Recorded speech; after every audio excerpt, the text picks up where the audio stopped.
Should be good. Let's go find it. Welcome back to the channel. Today in this video, I am teaching you the ultimate secret weapon that you need to have for your golf game, the bump and run. I know it's not a sexy shot, but I promise you it'll help you lower those scores. Let's get right into the video. Enjoy it. All right, guys, so one thing I want to emphasize is just because you're around the green, that doesn't mean you have to grab a wedge. It doesn't mean you have to grab your lob wedge or your sand wedge just because the pros do it.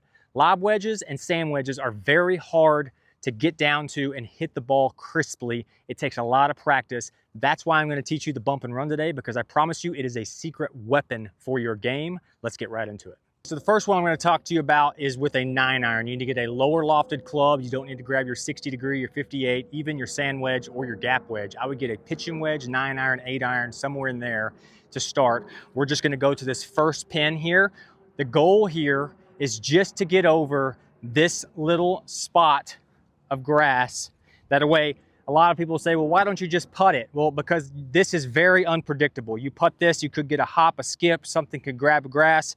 You don't want to deal with all this. So you want to land the ball right on the fringe and then get it rolling on the green like a putt. So the goal is to land this one just on the fringe, let it release up the hill towards the hole. Again, you want this to be like a putt. So I would get down and read this thing. We can see that this one's a little up the hill and a little left to right. So I know I'm going to aim a little bit left. Now setup wise, you want to have your feet kind of close together. You don't want to be shoulder width or wide based. You want to be pretty close together. I kind of open my stance to the target, and that ball is going to be off my back toe. I've got my 9-iron pointed at where I want the ball to start. I'm going to have those hands a little higher and have that heel just a little bit off the ground and have a toe down kind of position with the golf club. And then I'm going to choke down, and you don't want to hinge those wrists. You don't want to take a big swing. You basically just want to take a putter swing. So I'm going to take a practice swing here to kind of show you what I'm doing. I have a forward press that kind of de-lofts the club, but as you can see, it's just a putter stroke. You're not really doing a full shot. You just want a putter stroke. This is a shot that has to be practiced. You're going to have to figure out how hard you have to hit it to get it to land in your landing spot and then release up the hill. Let's hit one. I'll show you exactly what I'm talking about. So stance-wise, I've got these kind of close together and open to my target. Toe down, ball position off my back toe, choke down on the club, and then just a nice, easy putter stroke. You get it over the majority of the fringe and have it release up to the hole. That would have been perfect. I would take that all day. Now, we're gonna go to this next hole, which is a little bit farther. You can still do this with the 9-iron, or you can switch to like a 7-iron and get a little more roll out of this. So setup's gonna be the same. I'm gonna have my feet close together, ball off my back foot. I'm gonna have the toe down, choke down on the club, and then just a putter stroke. And obviously I hit that one a little bit harder, get it rolling. It's gonna roll up right next to the flagstick.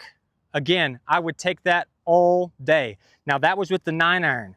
You can also do this one with a 7-iron, which is gonna come out, again, a little lower, and you're gonna get more release. So you saw that 9-iron, I landed about a yard or so onto the green. If I did the 7-iron, setup's the same, choke down, toe down, and then this one, I don't wanna carry it as far. Still putter stroke. You see it bounces through the fringe, should release right up towards the end of the hole.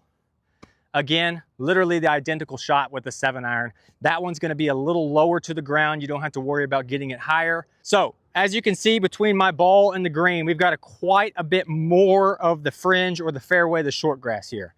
If you're not confident in your chipping, this is a great tool to have. The bump and run with the 4-iron.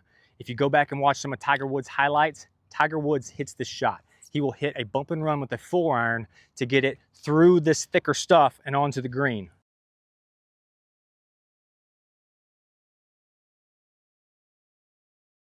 To hit this one, again, closed stance, open to your target, 4-iron, choke down, kind of toe down, and again, it's just a putter stroke. You want this to land a couple times in the fringe to kind of slow it down and then let it release up to the hole.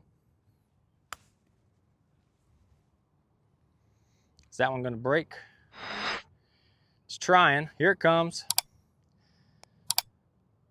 So again, I would take that all day, but you saw I landed that one quite short in the short grass and let it release and kind of kill it through this short grass and then get onto the putting surface like a putt and take that break. Be sure to drop a like on this one and be sure to hit that subscribe. I got much more when it comes to tips and drills to help you lower those scores. I truly appreciate your support. We'll catch you next time.